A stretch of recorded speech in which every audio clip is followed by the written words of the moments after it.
सभी बच्चों को नमस्कार। मेरा नाम जगदीश सोलंकी और आप देख रहे हो physics bye Jagdish Solanki YouTube channel. इस चैनल में आप सभी का स्वागत है। बच्चा हम पढ़ेंगे ऊर्जा, एनर्जी और शक्ति, पावर, दोनों के बीच क्या अंतर होता है। फिजिक्स में ये बार बार शब्द आएगा कि एनर्जी क्या है, ऊर्जा क्या होती है और पावर क्या होती है, शक्ति क्या होती है। आज हम दोनों के बीच डिफरेंस देखेंगे और साथ में इसके जो मात्रक होते हैं और विमा होती है, इसके साथ में अलग अलग एक जो मात्रक होते हैं, सारे मात्रक भी हम एक साथ देखेंगे। सबसे पहले एनर्जी क्या होती है। देखो बच्चों, एनर्जी क्या है कि यदि हमारे पास एनर्जी है तो ही हम कार्य कर सकते हैं। जैसे मेरे पास, मैं यदि बोल रहा हूँ, इसका मतलब हमारी आवाज़ आपके पास पहुँच रही, इसका मतलब साउंड एनर्जी है, ध्वनि ऊर्जा होती है। तो यदि मेरे पास में कुछ कार्य करने की क्षमता है, वो किसके कारण से होती है, हमारे पास एनर्जी के कारण से। मैं कुछ भी कार्य कर रहा हूँ तो ये कार्य हम किसके कारण से कर रहे हैं, हम एनर्जी के कारण से, ऊर्जा के कारण से। और यदि ऊर्जा नहीं होगी तो हम कार्य नहीं कर सकते हैं। तो वास्तव में जो एनर्जी होती है वो कार्य करने की क्षमता होती है। कार्य करने की जो क्षमता होती है, उस कार्य करने की जो क्षमता होती है, उस कार्य करने की क्षमता को हम क्या कहते हैं, ऊर्जा कहते हैं। तो capacity of doing work of body, मान लो जो बॉडी है उसकी जो कैपेसिटी वर्क डन करने की होती, कार्य करने की जो क्षमता होती है, उस कार्य करने की क्षमता को हम बोलते हैं ऊर्जा। शक्ति किसको कहते हैं। अब शक्ति में हम क्या करते हैं, कुछ टाइम लिमिट के लिए हम एनर्जी का उपयोग करते हैं, ऊर्जा का उपयोग करते हैं। तो शक्ति मतलब कार्य करने की दर, दर मतलब जब भी समय से हम डिवाइड करते हैं, समय से हम भाग लगाते हैं तो वो कहलाती दर। तो पावर का जो फार्मूला होगा P इक्वल टू W/T। इसको हम पढ़ेंगे। W मतलब वर्क, कार्य करने की दर। तो rate of doing work by body is called power. मतलब आप कितने समय में कितना कार्य कर सकते हो। जैसे मान लो कि पावरफुल व्यक्ति है जो ज़्यादा शक्तिशाली है, वही कमजोर व्यक्ति है। तो जो पावरफुल व्यक्ति, जो शक्तिशाली व्यक्ति होगा, वो ज़्यादा कार्य करेगा। और एक दुर्बल व्यक्ति या वीक पर्सन है तो वो क्या करेगा, काम कम करेगा। एक बाइक मान लो स्पीड से चलती है और एक बाइक कम स्पीड से चलती है, तो जो ज़्यादा स्पीड से चल रही है इसके मतलब उसका पावर ज़्यादा है, टाइम के साथ ज़्यादा दूरी तक जाएगी। और जो जिसकी स्पीड कम है या मतलब टाइम के साथ वो कम दूरी तक जाएगी, यानी कहने का उसकी पावर कम है। मतलब जिसमें टाइम का उल्लेख होता है, टाइम इंक्लूड होता है।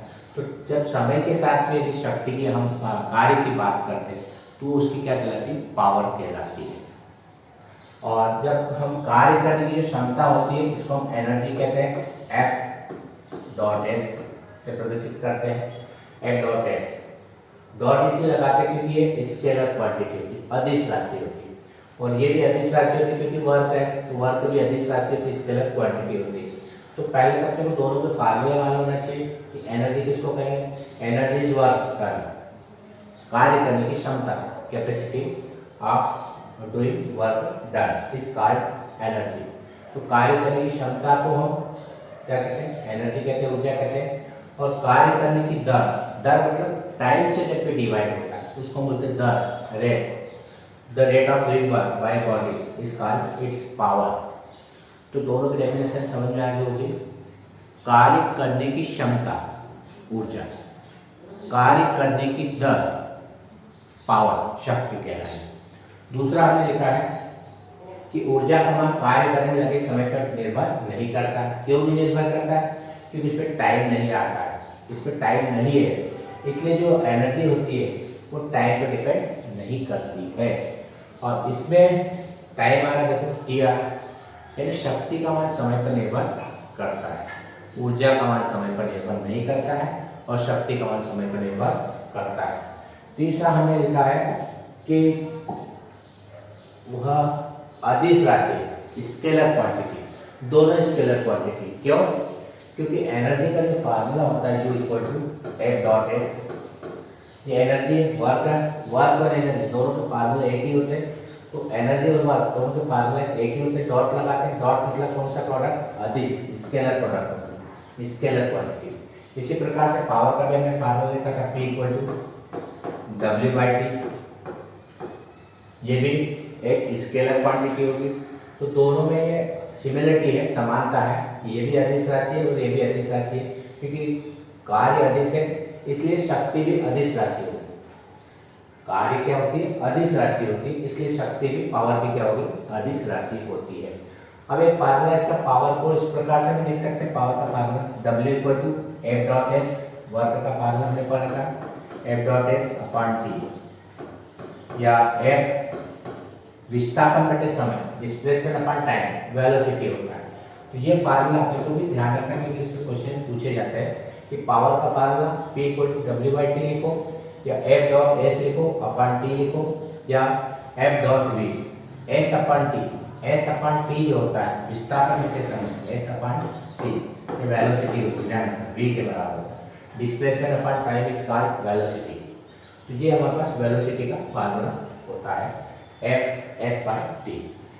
अगला हमने लिखा है ऊर्जा का SI मात्रक जूल होता है।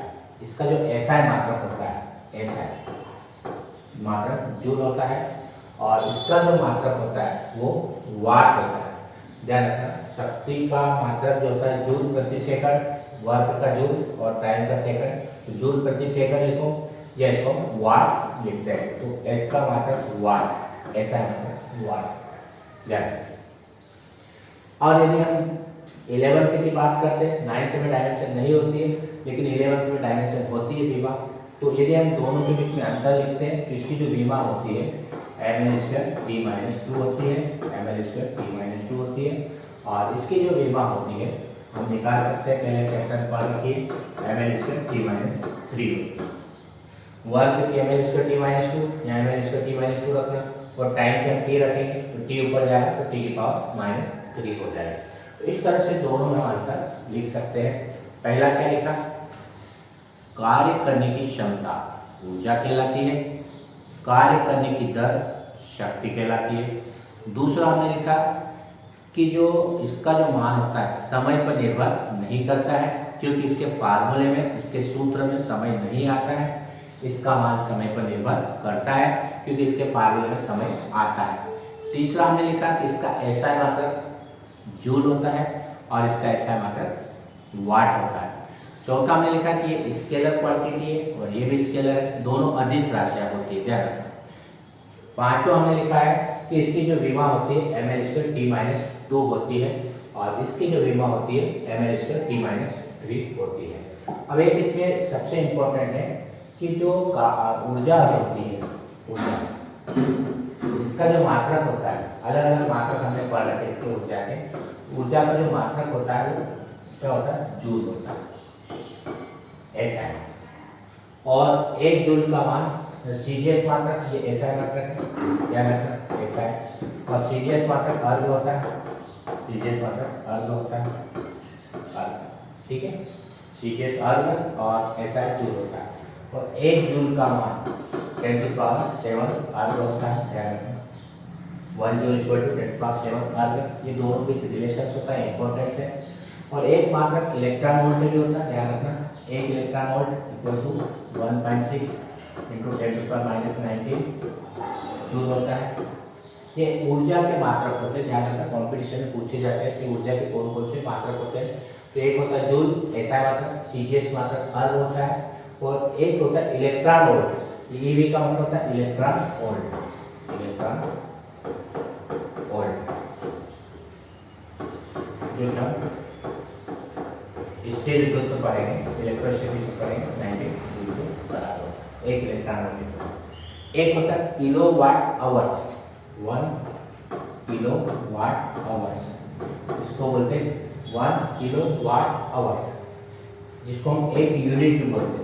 किलोवाट आवर मतलब एक यूनिट कहलाता है, 1 यूनिट। इसमें बिजली की बिल की रीडिंग आती है यूनिट में। तो 1 किलोवाट आवर्स = 1 यूनिट, और इसकी वैल्यू होती है 3.6 × 10⁻6 जूल। 1 किलोवाट वोल्ट होता है 3.6 × 10⁻6 जूल के बराबर होती है। तो ये एनर्जी के मात्रक अपने को मालूम होना चाहिए। अब इसमें पावर में भी अलग अलग मात्रक होते हैं। एक होता है वाट, अभी हमने पढ़ा शक्ति का मात्रक वाट होता है। एक होता है horsepower, HP horsepower, जिसको हिंदी में बोलते हैं अश्वशक्ति हार्स पावर HP। और एक हार्स पावर इक्वल टू होता है 746 वाट के लगभग होता है वाट। एक हार्स पावर इक्वल टू 746 वाट होता है। तो ये चेंज वाला हमें पता होना चाहिए एक हार्स पावर में कितने वाट होते हैं। वाट किसका मात्रक होता है, पावर शक्ति का मात्रक होता है। और अश्वशक्ति भी पावर का ही मात्रक है। और एक हार्स पावर इक्वल टू 746 वाट होता है। कभी कभी 1 किलो वाट आता है, 1 किलो वाट, तो किलो का मतलब होता है 1 × 10³ वाट, ध्यान रखना वाट। कभी आ जाए मेगावाट, 1 मेगावाट 1 × 10⁶ वाट। मेगा का मतलब है 10⁶ वाट, किलो का मतलब है 10⁵ वाट। ये चीज़ें ध्यान रखना है, क्योंकि चेंज करने के लिए पूछे जाते हैं, क्वेश्चन पूछे जाते हैं, इंग्लिश में हम सॉल्व करेंगे तो इसमें किलो वाट में दिया होगा, तो किलो वाट को हटाना, किलो को हटा के 10⁵ वाट लिखेंगे। मेगा में दिया तो 10⁶ वाट लिखना। तो इस तरह से ये हमारे पास इसके यूनिट पता होना चाहिए एनर्जी की और पावर की, और दोनों में हम रिलेशन भी पता होना चाहिए।